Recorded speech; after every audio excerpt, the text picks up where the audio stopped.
Good morning, ladies and gentlemen. I'll be covering a very important and exciting area which is emerging in a big way among the researchers, the gut microbiome in critical illness. Many of you may not be initiated into the gut microbiome concept. So this is a simple and lucid lecture. What I'll be covering is the definitions of microbiome, the diagnostics, the concept of dysbiosis, role of gut microbiota, and impact of prebiotics, probiotics, and fecal material transplantation, and what is the current status, how we can use it in our clinical practice. Human microbiome basically looks at all the microorganisms that are there in the human body. So the human microbiota consists of 10 to 100 trillion symbiotic microbial cells, which all of us harbor, mainly in the gut.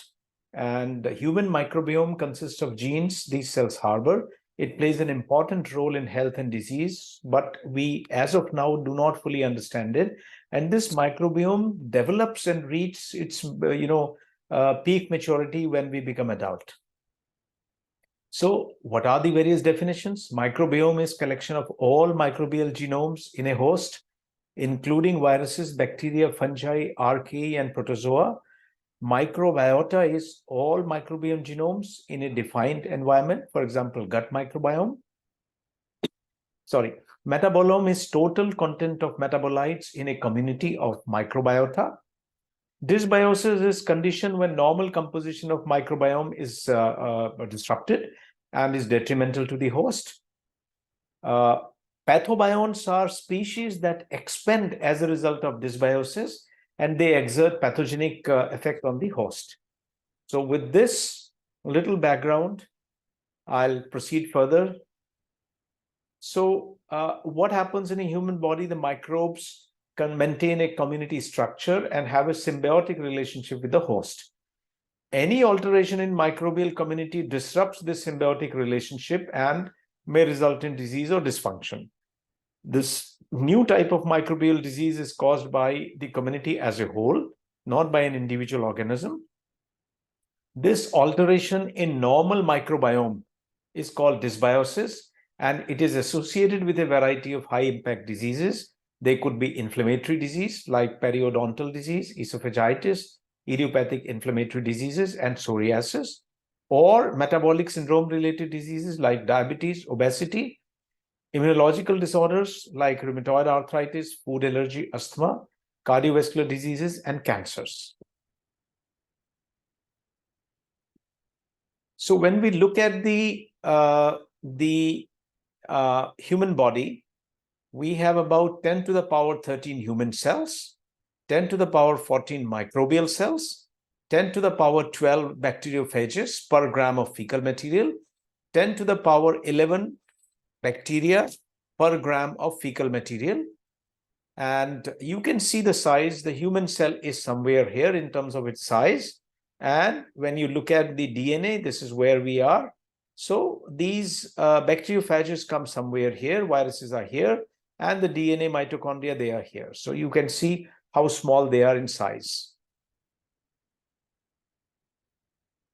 The gut microbiota is a complex ecosystem that includes all bacteria, fungi, archaea, viruses, and protozoa that colonize the intestinal tract.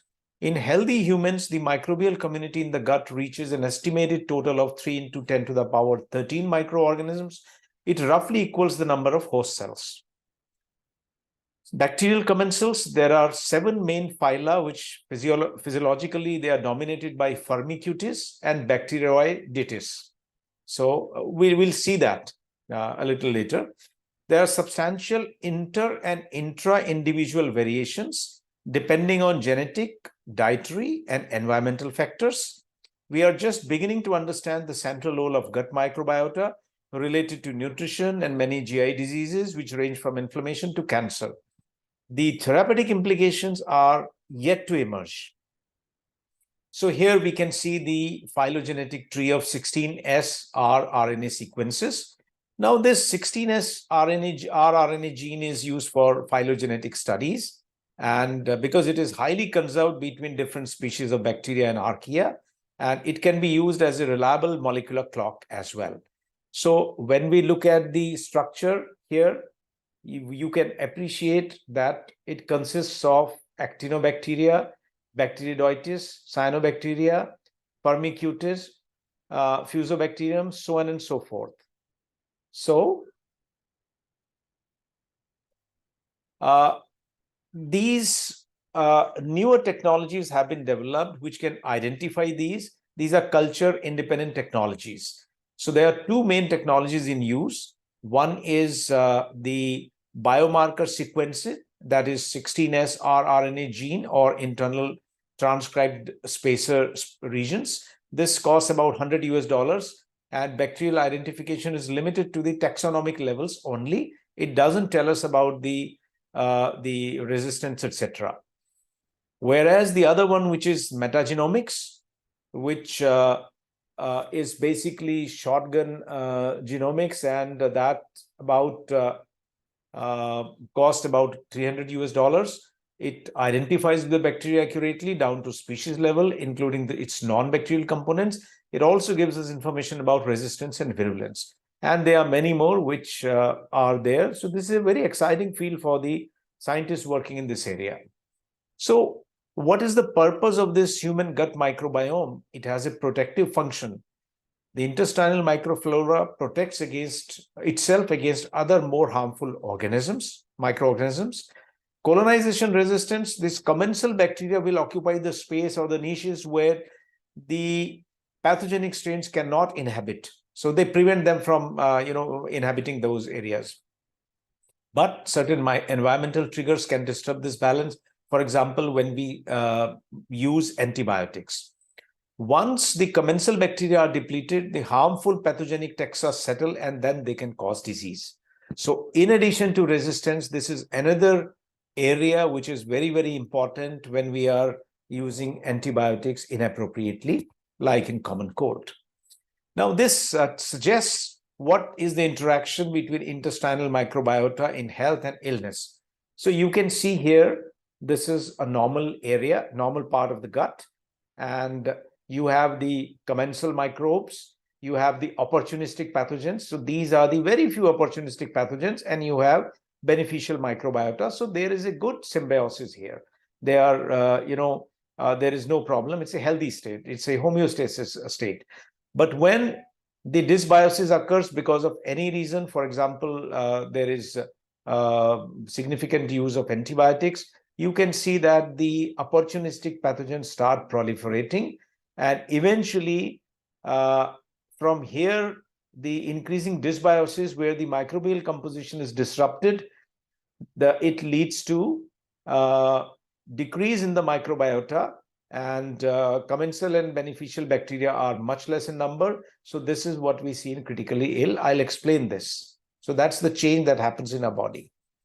Now, this is a common ground hypothesis of pathogenesis caused by dysbiotic gut microbiota. So here you can see a healthy gut microbiota. And then there are some environmental triggering factors like chronic infection or unhealthy diet, which leads to dysbiosis.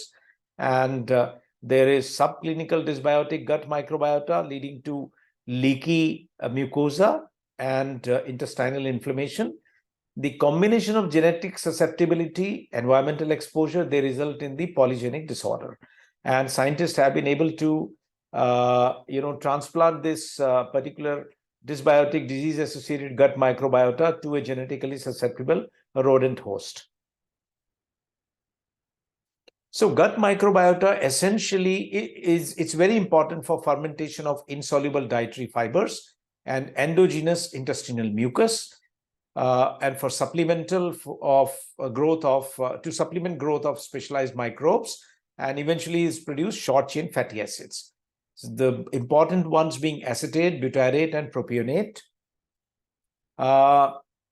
Acetate is most abundant essential metabolite for the growth of other bacteria, and it goes to peripheral tissues. It's used in cholesterol metabolism and gluconeogenesis. It may play a role in central appetite regulation. higher concentration will lead to lower diet-induced obesity, decreased insulin resistance. Butyrate is the main source of energy for the gut colonocytes. It can induce apoptosis of colon cancer cells. It can activate gluconeogenesis. It is essential for epithelial cells to consume large amount of oxygen through oxidation, generating a state of hypoxia that will maintain the oxygen balance in the gut and will prevent any gut microbiota dysbiosis. It also controls the gut hormones. Propionate is transferred to the liver, where it regulates gluconeogenesis and satiety signaling by interaction with the gut fatty acid receptors, and it can also control the gut hormones. So, eventually, trimethylamine production happens, which depends on the gut microbiota. Levels in blood vary in different people. This trimethylamine is oxidized in liver to trimethylamine N-oxide, which is associated with increased risk of atherosclerosis and major adverse cardiovascular events. Now, let us see the impact of the metabolic disorders. So we have a balance between the genes, foods, drugs, metabolites, immunity, and the bacterial, the microbiota and the quantity. So here you can see, now this is a healthy situation. So you have good amount of mucus being produced. You have propionate, butyrate, etc. being produced, and they act on the gut peptides, and there is decreased energy intake and decreased blood glucose. When there is a problem, for example, metabolic disorders are there and the gut microbiota changes, then what we see is low mucus production here. You can see low mucus here, and thickness is reduced. There is decreased antimicrobial defense. As you can see, this is not working. And butyrate and propionate production is also significantly reduced, which leads to increased metabolic endotoxemia, inflammation, energy intake, and impairment in blood glucose. So when we look at the role of gut microbiota in health and disease, you can see this side is healthy. So at this side, you have a problem, disease to health. So you can see the short chain fatty acid production is increased antioxidant production is there, decreased indoxyl sulfate, which is a kidney toxin, improved lipid metabolism, low gut inflammation, insulin sensitivity, reduced risk of some infections. So that is all the plus points. Dietary fiber intake is required, probiotic intake also help. But when there is a problem, there is dysbiosis, the gut microbiota is disturbed, there is decreased short chain fatty acid production, there is increased trimethylamine N-oxide, and the lipopolysaccharide production is increased, cardiovascular disease risk is increased, gut inflammation is increased, and there is a cognitive decline, possibly insulin resistance develops, and increased risk of diarrhea is there. The proton pump inhibitors use scattered fatty acid intake, saturated fatty acid intake, fructose intake, excessive protein consumption, and altered pH can all lead to this dysbiosis. And here you can see the development of microbiome. Now, this is the birth state. So you can see that it is still developing and biological functions are not yet clear. In child, they are developing, and in adult, they they mature at the reproductive state. They lead to homeostasis and fitness of the host. In elderly people with aging, there is senescent and there is decrease in the gut microbiome. As a result, there is neutral or negative fitness. So that's the cycle, which you can see it very well. So this is bacterial diversity. This is the age, and you can see the various developmental stages. Initially, up to 1 year, there is glycan forging vitamin biosynthesis. Then you have fermentation, cysteine metabolism, folate biosynthesis, then cobalamin biosynthesis, folate, vitamin B12 biosynthesis. Then in the 12 to 70 age group, you have oxidative phosphorylation, lipopolysaccharide biosynthesis, flagellar assembly, etc. And in the diet-regulated metabolism is there. And subsequently, there is reduction in fermentation capacity as we grow older. And if you look at the gut microbiota functions, they influence the immune maturation and homeostasis, host cell proliferation, vascularization, neurologic signaling, and intestinal endocrine functions, bone density, and energy biogenesis. They are responsible for biosynthesis of vitamins, steroid hormones, neurotransmitters, and metabolism of branched chain and aromatic amino acids, bile salts, drugs, xenobiotics. They are implicated in various diseases. So the dysbiosis resulting in a change in the microbiota and proliferation of the harmful bacteria, pathogenic bacteria, and other inflammatory, markers that leads to all these. They are implicated in so many diseases. So futuristic view is if we can correlate them very well, if we can stop them, and maybe it can have an impact on development of all these diseases. So you can understand it better here. This is composition of the microbiome. Now you can see that these are the normal commensal bacteria, like I said in the beginning, and they are different in different organs. So you can see in the here, if you see here, it is the actinobacteria that is dominant. In the vagina, it is the firmicutes, and in the stomach, the upper part, it is where the H. pylori is not there, it is actinobacteria. But when H. pylori infection is there, then it is proteobacteria. So in esophagus, there is firmicutes. So you can see the composition of microbiome is different in different anatomical sites. And there have been interesting articles on gut microbiota and impact of probiotics or symbiotics. So let's see. Now, this is, all of us know that the injury or inflammation can lead to SIRS, can lead to MODS, and there is macrophage or neutrophilic activation. And in some subset, like we see in surgical patients, the immunoparesis will continue along with recurrent hospital-acquired infections. And this stage is what we call as PICS, persistent inflammation, immunosuppression, and catabolism syndrome. So now this you can see. Now this is a healthy person. Here you have a critically ill person. Let's see, trace it from day 1 to day 7. Now, predominantly in a healthy person, this is gut microbiota. This is bacteroides and firmicutes. Now, as the person starts becoming sick, the firmicutes starts increasing, and gradually it is the dominant part of the gut microbiota. It remains similar in healthy individuals on all days, but you can see the structure changing. By day 5, again, there is a change, and the proteobacteria has proliferated significantly, and there is appearance of actinobacteria, which was minimal initially. And by day 7, you have significant increase in bacteroides, and the other two are minimal, which suggests that the microbiota is changing with the gut illness, gut microbiota is changing with the critical illness. So here you can see whenever there is injury, there resulting in gut dysbiosis, there is bacterial translocation, systemic inflammation, infectious complication, immunoparesis, and eventually there could be multi-organ dysfunction syndrome. With probiotics, the gut microbiota may be preserved, the translocation and systemic inflammation may be reduced, and infectious complications may be less. Immunity may be better.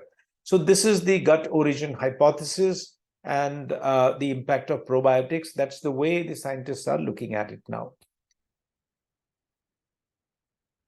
So now, what about the impact of antibiotics? Antibiotic treatment, like I said, will lead to major dysbiosis or major alteration in the microbiota. Particular taxa may be affected more, so there is inter-individual variability regarding which taxa will be affected more. Some taxa do not recover even months after the treatment, and there is a long-term decrease in bacterial diversity, resulting in reduced resistance to colonization by pathogenic bacteria. The gut bacterial community reshapes, allowing foreign microbes, which can outgrow commensal bacteria and then can result in damage to the microbiota and, various states of disease. So repeated use of antibiotics in humans may increase the reservoir of antibiotic-resistant genes in our microbiome. So that's a completely new dimension that all of us must remember. So what happens, you can see, this is disease-associated metabolite profile. And when we regulate the antibiotic, probiotics, etc., there is alteration in the metagenome. And finally, the patient moves to a healthy state from a disease state. So that is very, very important. Role in therapeutics? Well, prebiotics are dietary substances that favor growth of beneficial bacteria over the harmful ones. These are microbiota, accessible carbohydrates or fermentable dietary fibers. Probiotics are live bacteria or yeast that in viable form and in adequate amount are beneficial to human health. These microorganisms may help the digestive tract return to normal after being disturbed. Symbiotics are a combination of probiotics and prebiotics. Fecal microbiota transplantation is administration of fecal matter from a donor, healthy donor, into the intestinal tract of a recipient to directly change the recipient's microbial composition. So, what are the reasons why fecal microbiota transplantation has not become routine? Well, it is aesthetically unappealing. It is logistically challenging in terms of harvesting and processing suitable donor material, because the donor has to be free of any disease, any parasitic or other diseases. That check has to be done. And there is lack of efficacy data from randomized controlled trials. So although the concept sounds good, but it's not been accepted very well. There was a paper published in 2013 on duodenal infusion of donor feces for recurrent Clostridium difficile. And one of my friends, a renowned critical care expert, has commented, any shit works.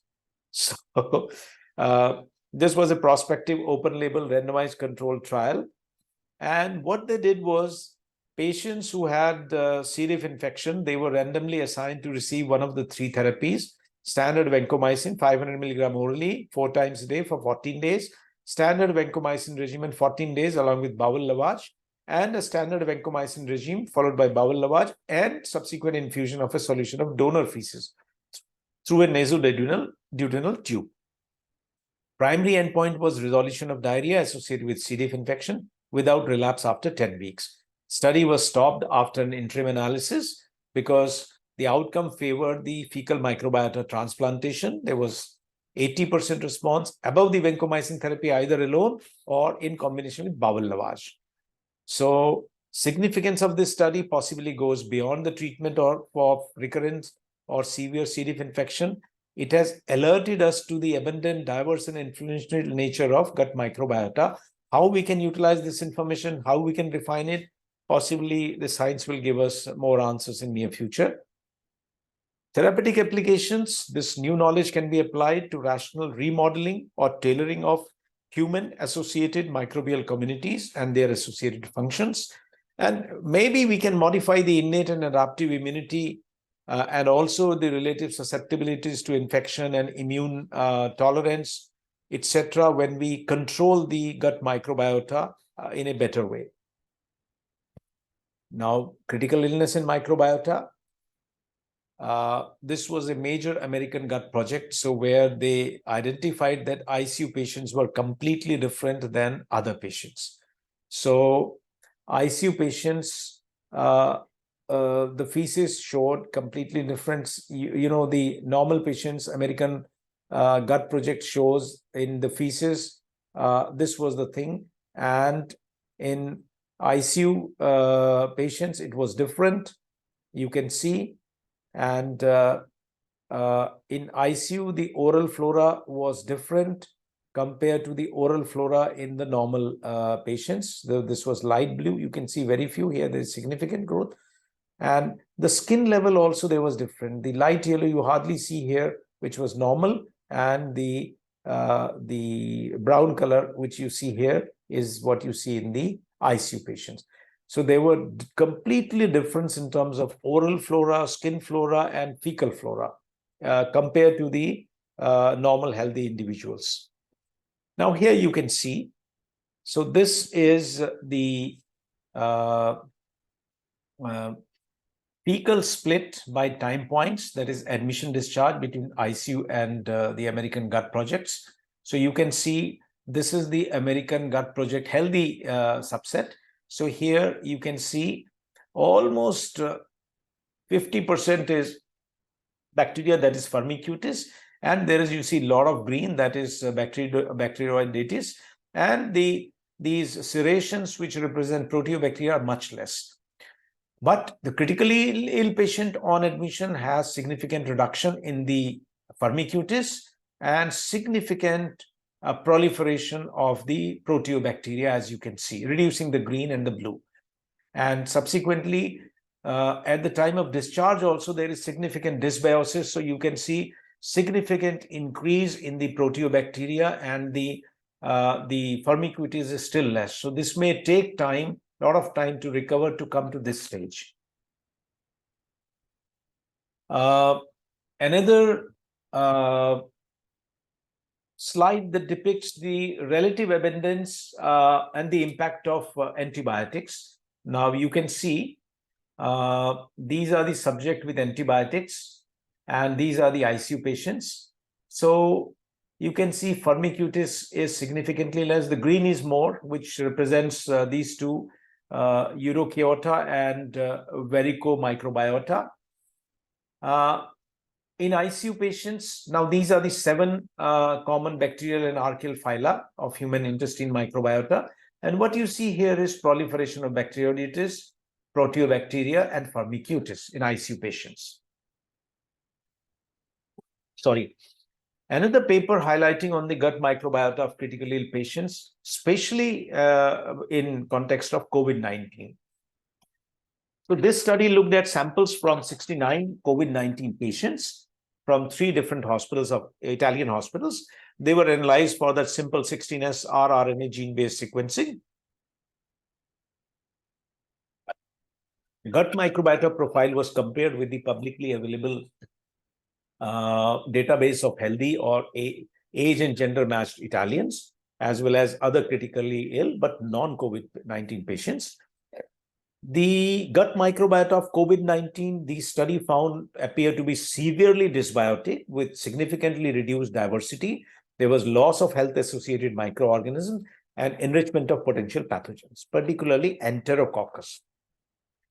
This genus was far overrepresented in patient developing bloodstream infection and admitted to the ICU, while almost absent in other critically ill non-COVID-19 patients. Percentage of patients with bloodstream infection due to Enterococcus species was significantly higher in COVID-19 pandemic than in previous 3 years. So here you can see the red ones are the COVID-19 and green ones are the healthy controls. So it was completely different. As you can see, the composition, there was significant difference in the gut microbiota.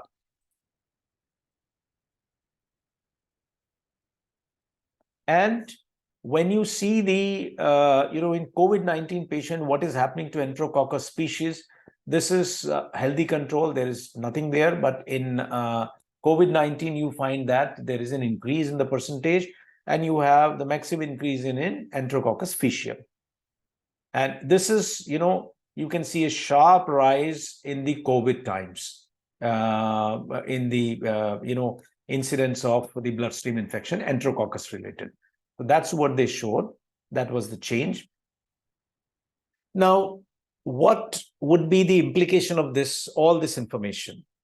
What has been envisaged is clinical and preclinical examples of gut microbiota mediated therapy, which are futuristic. Stool transplantation can be an option in Clostridium difficile infection. Targeted molecular inhibition of microbial trimethylamine synthesis, which I showed you causes the harm, could be used to decrease the atherosclerotic process. Bacteroides fragilis can be used to control anxiety. Various specific commensals for development of cancer. Engineered E. coli to reduce adiposity. Early life probiotic supplementation to provide pancreatic islet autoimmunity. So basically, these are the therapeutic implications. These studies are all done in animals. These are mouse studies. and the blue ones are the clinical studies. So you can see where we are. So looking back at the impact of gut microbiota with the COVID-19, so all the studies, what they showed is that in critically ill patient, nutrition and immunonutrition, early enteral feeding, there was positive impact in terms of morbidity, mortality, but the evidence is weak. Antibiotic use, selective gut decontamination, well, there was a reduction in the ICU-acquired infection and mild mortality reduction, but evidence is weak. Prebiotics, there is weak evidence and dose finding is also missing. Probiotics, lactobacillus, etc., they appeared safe in ICU. Few side effects and interactions with other medications, but evidence is weak. Sorry.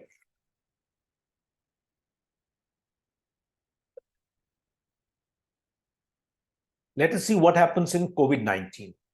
So now we have the SARS-CoV-2 infection. Again, with immunonutrition, early enteral feeding, it's same like before for other critical non-COVID-19 patients. Very weak evidence that it helps. Antibiotic use, selective decontamination of the gut, same like for COVID-19, non-COVID-19 patients. Lack of direct evidence, weak evidence. Prebiotics, there is lack of direct evidence, very weak evidence. Probiotics, higher survival rate and lower need for ICU. Significant prompt reduction of asthenia, pyrexia, cough, dyspnea, diarrhea, and myalgia. Reduction of GI symptoms, reduced SARS-CoV-2 transmission, increased antiviral immune response. So these are the things, but the overall evidence is quality is weak, but it is promising. So that's where we are. My final remarks are what we know by now is probiotic supplementation has several beneficial effects on human health. The microbes in the gut influence human energy metabolism. Microbiota composition influences response to chemotherapy and immunotherapy. Microbiome composition defines glucose response to food and can be used to personalize diet. Dietary fiber intake influences gut microbiota composition and is related to better health. What we don't know is, are natural probiotics better than probiotic supplements? Should we take them preventively? Can microbe influence food choices and appetite? Do low-dose antibiotics in food affect human health? What is effect of pesticides on gut microbiome? Is organic food good or better for the gut microbiota? Should all new drugs and food chemicals be tested on gut microbiota? And then lastly, the therapeutic possibilities. Approach to identify and characterize the cause differs drastically from traditional approaches, which were aimed at single pathogens. Now here we are looking at the entire gut microbiota. So the idea is we want to normalize the microbiome by using either probiotics or, reducing the impact of antibiotics or microbiome transplantation, like the fecal microbiome transplantation. So we have to evaluate the impact of these, techniques on the dysbiosis of microbiota and find a way to treat these newer diseases. So it's a very exciting area and maybe a game changer in medicine. We do not know as of now, but yes, it is something which is happening. There was a lot of enthusiasm with the human gut data. So thank you very much for patient listening. Thank you. I hope you enjoyed this lecture.